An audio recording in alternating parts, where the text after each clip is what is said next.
Estás tocando Portugal, sono de Portugal segundo. Und isso de Madeira, que é Verde, Brasil, Santiago, das do Columbus. Hello everyone, welcome back for another interesting ASMR highlights video or facts video. And for today, we're gonna talk about Portuguese Colonial Empire. Portuguese Colonial Empire. And together we're gonna discover the key highlights and facts about this historical colonial empire. Well, one of the main important facts is that the Portuguese Empire was one of the long-lived colonial empires in European history, the longest-lived one, lasting almost 6 centuries. So, 6 centuries.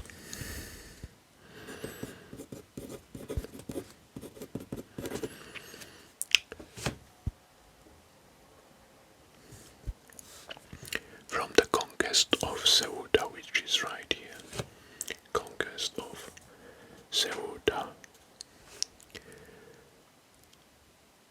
in the North Africa, this was in 1415, to the transfer of the sovereignty of Macau to China in 1999. Macau, yeah. So, until 1999. Half of the New World once belonged to Portugal. In 1494, the Treaty of Tordesillas was signed with Portugal and gave the eastern half of the New World, including Brazil, Africa, and Asia. Well, how it begins, it's that the Portuguese sailors began exploring the coast of Africa, and the Atlantic archipelagos in 1418 and 1419, using recent developments in navigation, cartography, and maritime technology, with the aim to find a sea route to the source of lucrative spice trade.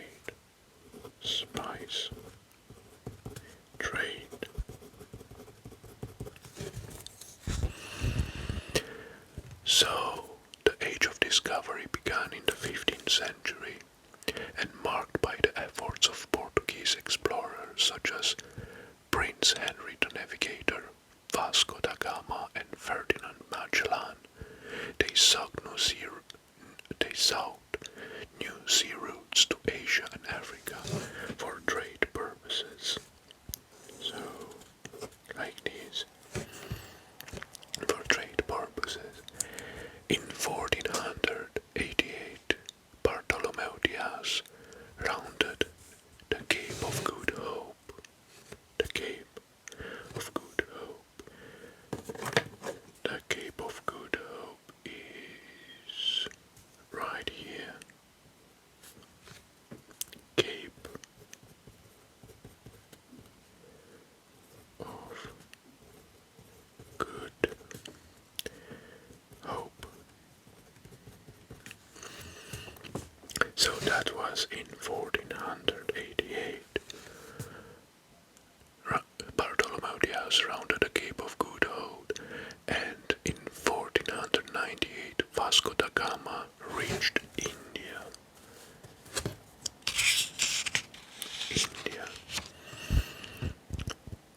In 1500, either by an accidental landfall or by the Crown's secret design, Pedro Alvarez Cabral reached what will be today Brazil. So that was in 1500. Brazil. Over the following decades, Portuguese sailors continued to explore the coasts and islands of East Asia, establishing forts and factories.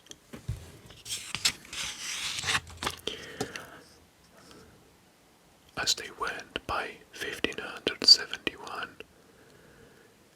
a string of naval outposts connected Lisbon, Nagasaki to Nagasaki along the coast of Africa, the Middle East, India and South Asia. So that was like this from Lisbon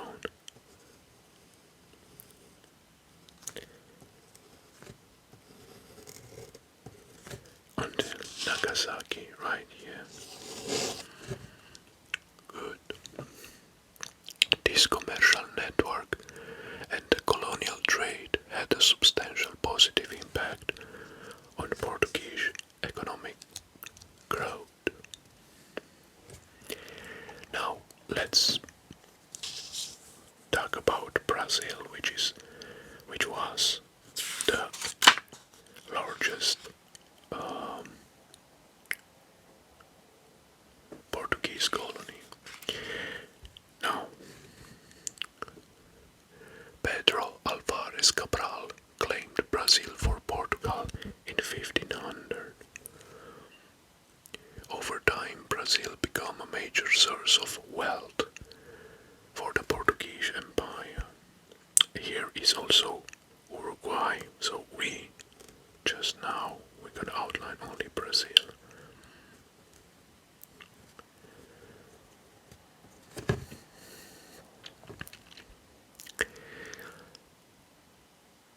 Trade and commerce. Portugal established a network of trading posts and forts along the coast of Africa, Asia and Americas, like Mina, Luanda, in Angola, Mozambique, Mombasa, for example.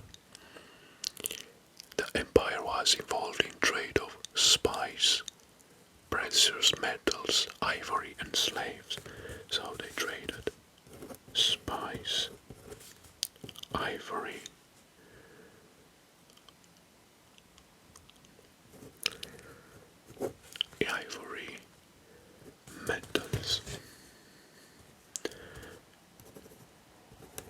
metals, and slaves.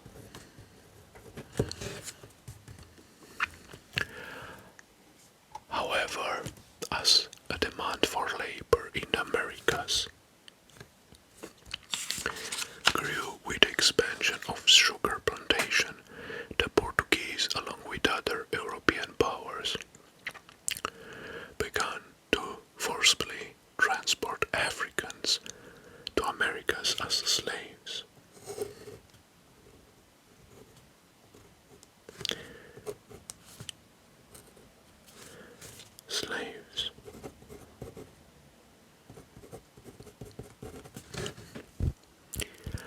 Brazil as a center of slavery, the largest and most populous Portuguese colony, became a major destination for Africa's slaves. The Portuguese played a central role in the establishment of the Atlantic slave trade, which involved transporting millions of Africans across the Atlantic Ocean to work on the Brazilian plantations and mines.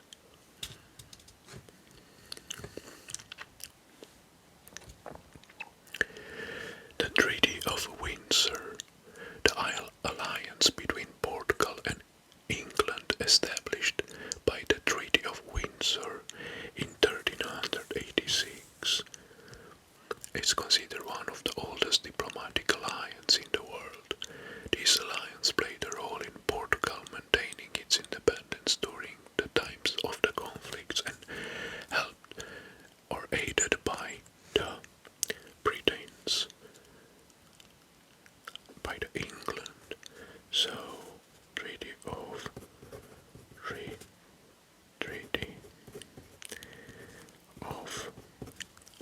answer.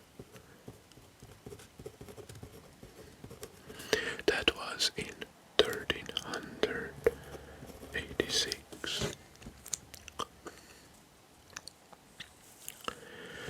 Now, let's talk about the Carnation Revolution.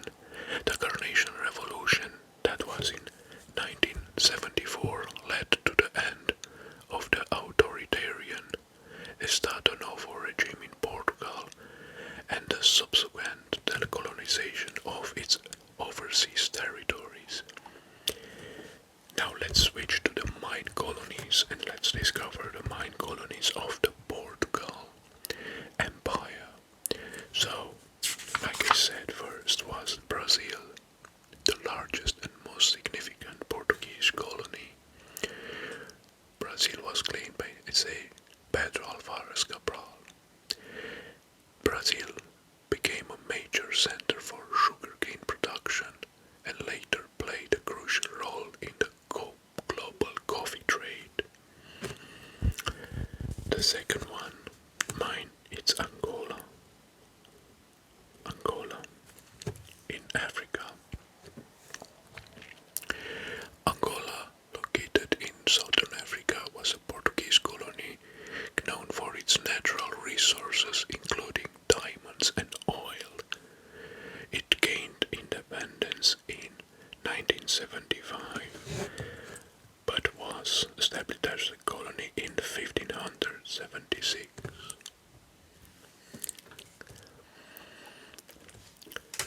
The next one is Mozambique, which is located in the southeastern coast of Africa. Was a Portuguese colony known for its rich agricultural lands. Mozambique was established as a colony in 1502 and established the independence in 1975. Another important colony was Goa. Goa, located in the western coast of India, Goa was a Portuguese colony for over 4 centuries until it was annexed by India in 1961. Macau,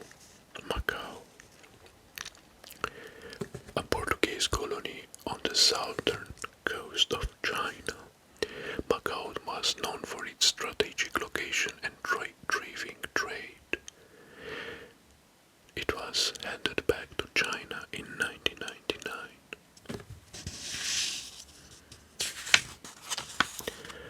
Cape Verde, yeah. A group of islands off the west coast of Africa, Cape Verde was a Portuguese colony known for its role in the Atlantic slave trade. It gained independence in 1975.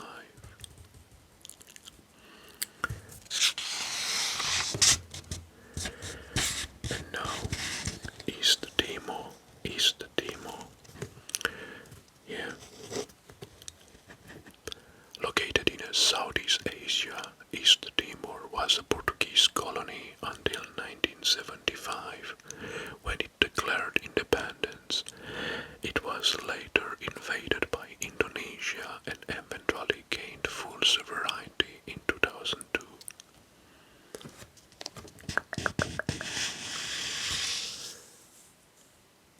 Guinea-Bissau, yeah. Guinea-Bissau in West Africa. Guinea-Bissau was a part of Portuguese Guinea. It gained independence in 1973 following the Carnation Revolution in Portugal. Right.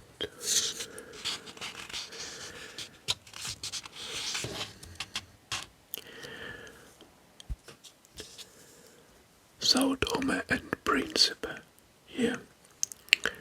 Located in the Gulf of Guinea, these islands were known for their cocoa production.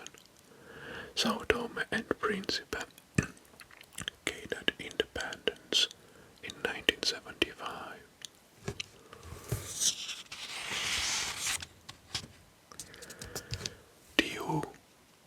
Daman and Dadra. Yeah, Diu, Daman and Dadra. Territory on the Indian subcontinent were Portuguese colonial until they were incorporated into the India in 1961. 1961. Dadra and Nagar Haveli joined India in 1961 as well.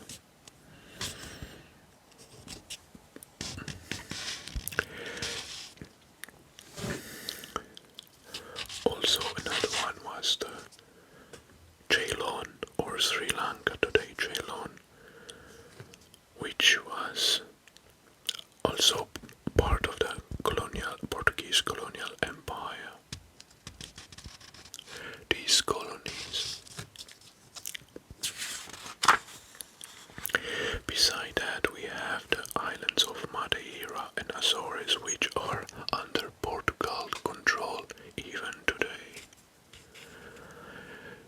Well, actually, these colonies were part of the Portuguese Empire, which at its height was a global maritime power with significant impact on trade, culture, and exchange of goods between Europe and various parts of the world. The process of decolonizations in the mid-20th century led to the independence of many of these territories.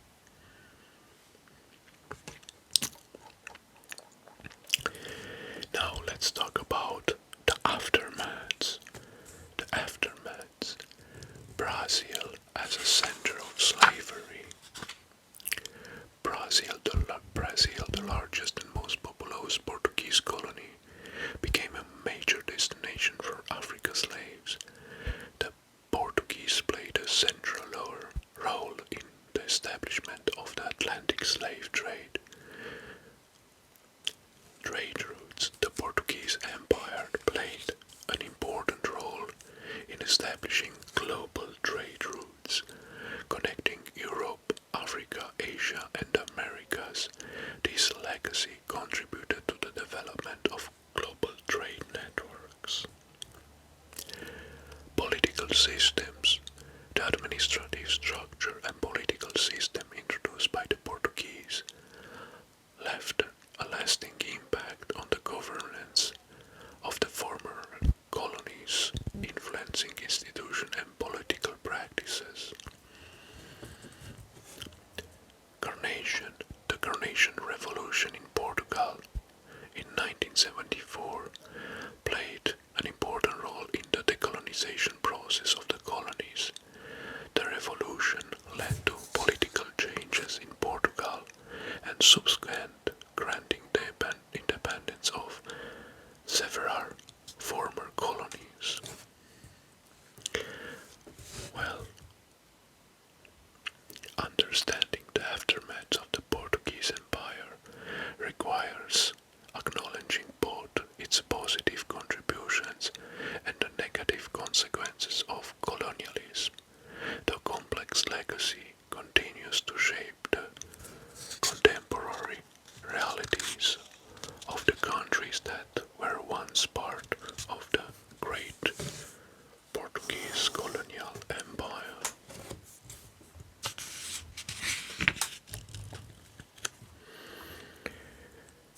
Good.